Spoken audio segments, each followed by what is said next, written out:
สบายดีมื้อนี้ก็มาเงินดีลิซ่าน้องสาวลิซ่าหากระเสียเพิ่นก็อยู่โพเดวิลมา20กว่าปีแล้วได้นี่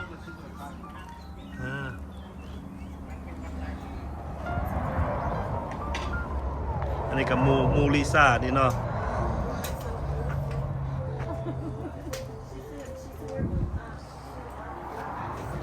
เพิ่นก็นี่ก็อ้ายเพิ่นก็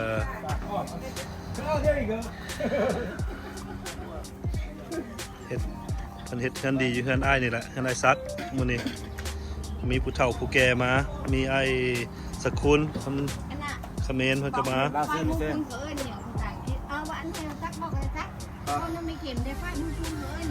White yarn. นี่ก็เพิ่นกำลังเตรียมอยู่เดี๋ยวนี้กำลังเตรียมก็เฮ็ดมีปิ้งซีนปิ้งหยัง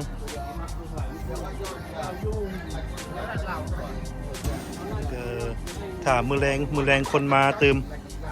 นี่เฮากำลังเริ่มกำลังกะเกี่ยมสถานที่อันนี้ก็ผู้ใหญ่บ้านโพเดวิลอันนี้ลงทีเอาไอ้ซักว่าจะได้เอิ้นเชิญคนมาเฮือนดีมานั่นได้ Yeah, it's in the house. There's a lot more. เอาไอ้เชิญคนมาเฮือนดีมื้อแรง มาเด้อมากินทานแล้วมันน้องไผ่เด้อ นี่อ้ายข่อยคนก็เทคแคร์เมื่อนี่อ้ายข่อยนี่ให้น้องไผ่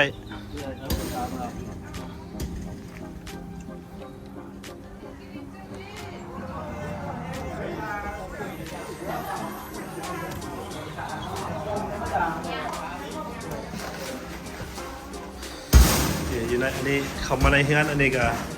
ไอ้รัดข่อยก็ซอยเต็มที่เนาะอ้ายเนาะเอานี่ก็อยู่เฮือนครัวเพิ่นก็เตรียมข้าวเตรียมตำมะฮุ่งมื้อแลงให้เราปลาหลังเด้อ นี่ปลาลังอันนี้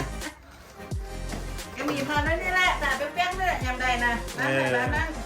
โพเดวิลนี่บ่ทิ่มกันได้เนาะคันเป็นหยังนี่ต้องซอยกันโพเดวิลนี่นะ คนอื่นเบิ่งก็หัวหักจะปลาหลังเลยไปมีเวลากลับมาเด้อฮอดวันอาทิตย์พุ่นน่ะ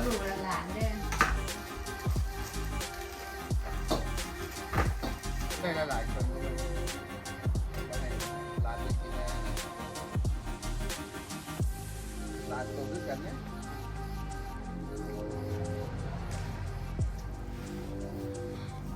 น้องกินเพื่อบอกเขา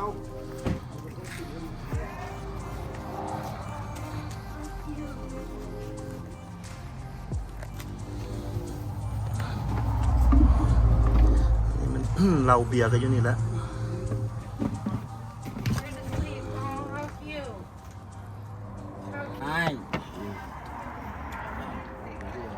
นี่เชฟเนาะมาสั่งมาแต่คอมเมนต์พุ่นเลยเนาะลาวซิติเซนโอเคสั่งมาแต่พุ่นแหละจะหน่อยโดนัลด์ทรัมป์สิว่าไปปิ้งอยู่นี่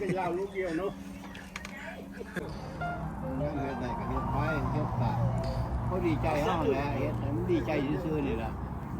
เรื่องไรบ่ได้นะมันก็ช้าละเขาแก้โบราณกันบอกได้บ่ได้เขาก็เฮ็ดไปตามเขาได้ก็ดีบ่ได้ก็ดีเป็นคนสละแม่โอเคเอาไปบอกตัวนั้นขยานี่บอกสกูลน้ำหวานนะน้ำหวานนะสกูล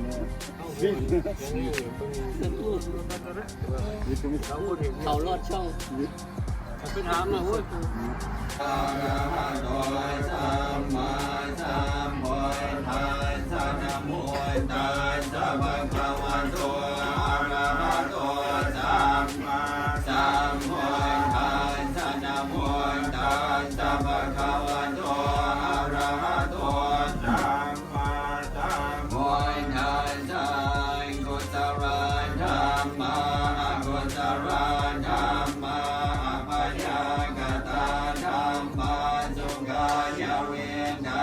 คิดไป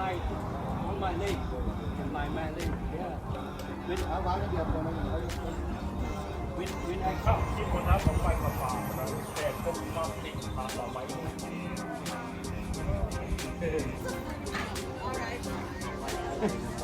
แบ่งไงนะมัน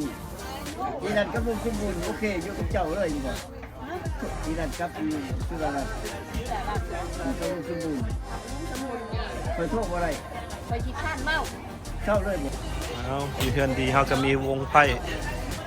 อันนี้ผู้ใหญ่โพเดเวียลแล้วนี่เนาะผู้ใหญ่โพเดเวียล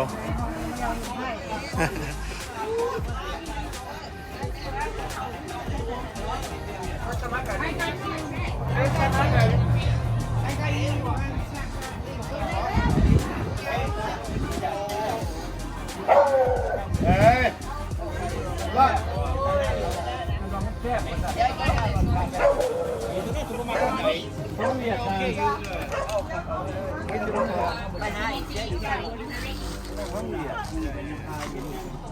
ไ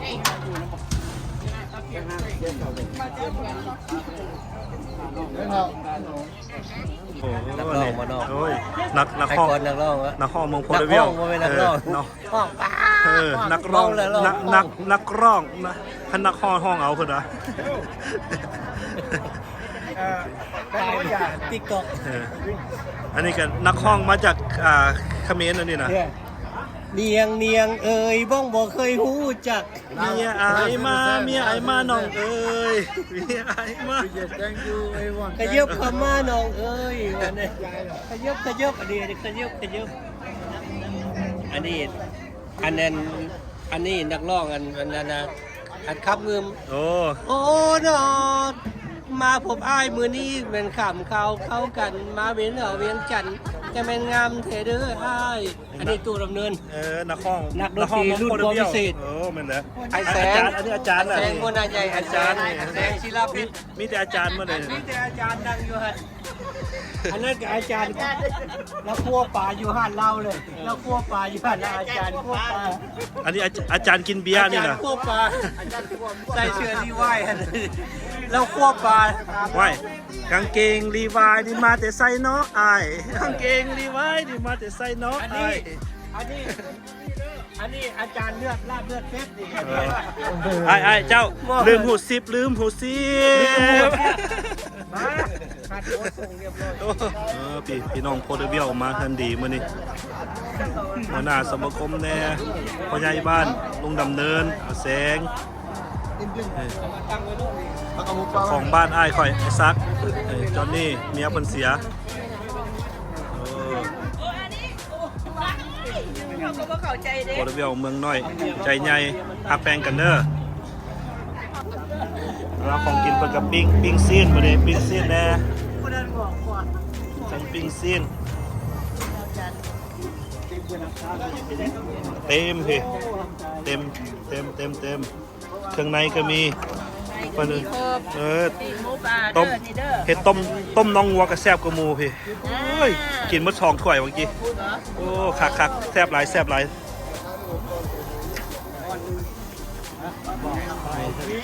นี่กับพ่อใหญ่บ้านโพเดเวียลนี่แหละเนาะลุงดำเนินนี่แหละพ่อใหญ่บ้านโพเดเวียลแม่นล่ะจะ ส่วนหัวข้อเพิ่นนี่ดีเด้อ ว่าจะเมืองโพเดเวียลได้บ่แม่น อันนี้เอาคนโน้คนเพิ่นคนเฒ่าใหญ่ แม่นโอเค หลาย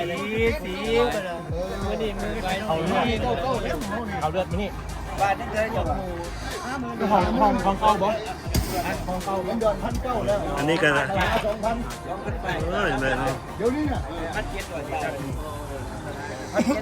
2,700บาท2,000ยู ต้มเครื่องต้ม โอเคโอเค โอ้ย ระวังมันสัตว์ดาวนี่ดิ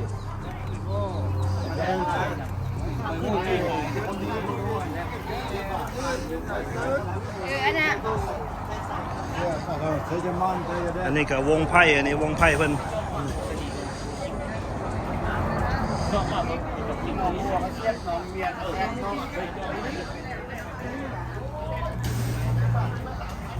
เฮ้ยตัวพอ